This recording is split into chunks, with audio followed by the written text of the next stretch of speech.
high expectations, obviously, here at McCarthy always.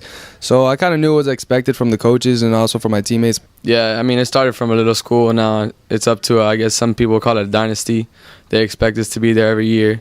I mean, we're there every year, and we just battle for that championship. They bring you in, they already have all these great players, and each year we lose them, and then you got to replace them. And it's tough, but to do that 4 years in a row, it's impressive, and I'm looking forward to doing it again. When I came over here, all the coaches made me feel like it was home, and they welcomed me, and I just wanted to beat everyone else that we played. So, we have a great coaching staff, and, my teammates are like brothers here. We're all come together, and we all play well together. I mean, it's indescribable. It's just a great feeling, and it was the best feeling in the world. I think they're always all different. It's a different feeling every time because so far my role's been different every time on the team. And just each one's new and it hits you in a different way, and it's exciting. Mikey, I was fortunate I was be part of him to help him win the 4th state ring, and he's the only kid in Florida to do that. And to say that I helped him, that's a blessing, I wanted to do it mostly for my seniors and Mikey. I wanted him to get his 4th ring, so that's why it was a really good feeling. Now, knowing that I was part of one of the top teams to make history especially, it's just a great feeling.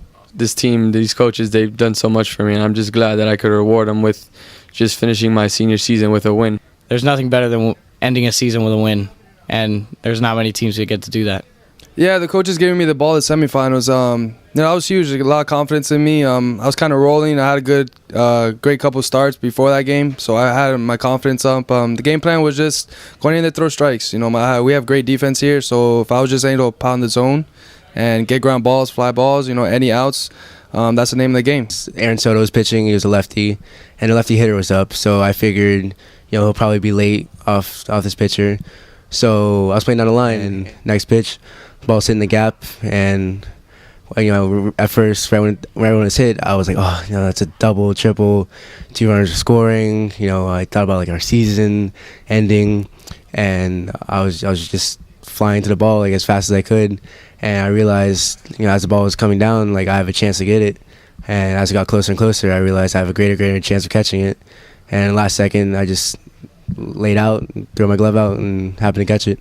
Man, 2nd and 3rd, Gigliotti had just bunted, sacrifice bunt to get JQ to 2nd, and it was 1-1 the count, and he left me a fastball inside, and I put a good swing on it off the wall, and both runners scored, and I got a double. Well, once he hit it, I knew it was that he got a hold of it, that it was going far, so I took off running, and when he hit that, the whole team got pumped. It changed the game for us.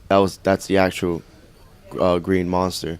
The legends have hit balls off that wall, and to say that I'm one of them is just an honor.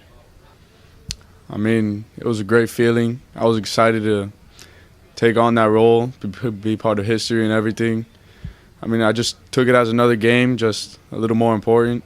Eddie and Matuk were on 2nd and 3rd, and when I was on deck, Coach Alex came over to talk to me, and he said, we believe in you. You've been a great hitter all year. Just do what you know how to do, and just went up, saw a fastball, got a good swing on it, got it into the outfield for 2 runs. I knew Nunez wanted to get it with a strikeout, so you could tell he was pumping it a little bit. And as soon as the ball was hit, I've never seen Nunez, a big guy, get off the mound that quick. And when he got the ball and he threw to first, and we knew it was out, you just threw all your stuff up. I went over, I congratulated my shortstop, and couldn't wait to get on the pile. To pitch a complete game in a big situation like that just felt great. It was great. I mean, we were waiting for it all year. That was a moment we were all waiting for, and I saw it. I ran to Blade. I ran to my second baseman, and we jumped, hugged each other, and then that feeling of just jumping in the pile, that's the best feeling you can ask for anything else. When you win one, it's very difficult.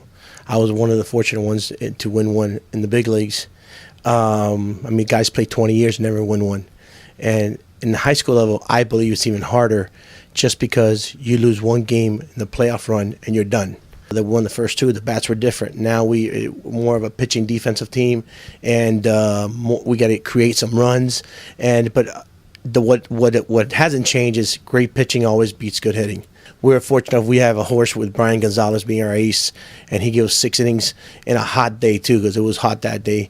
And then we had a senior, Jason Stender, pitch the last inning, and then we have Nunez, our junior, come in and pitch a championship game and pitch all 7 innings, and threw under 100 pitches. It was pretty amazing. And we really felt, the same way. If we could just win that first one, and I told Alex, if you build it, they'll come. We, good facilities, great coaches, an amazing school. And the program just, grew, just, blossomed. And it's just a great mix. Everybody has their specialization of, their area of baseball and our experiences. We share them with the kids, and the kids are great here. They just work so hard. I really haven't sat down and thought about it. It really wasn't anything we spoke about or even shared with the kids. It was, a reporter or somebody had brought it up, and I guess that's the first time we really started thinking about it. But, we really try to treat each season like we've never won before, just to keep that hunger. And every year we're going to have kids on the team that have never won it before, that watched us pile up the previous year because maybe they were on the JV team, and we want to win it for them. We want them to get a ring. And I think that's the key for us is, to keep that hunger. We treat it like we haven't even won one state championship.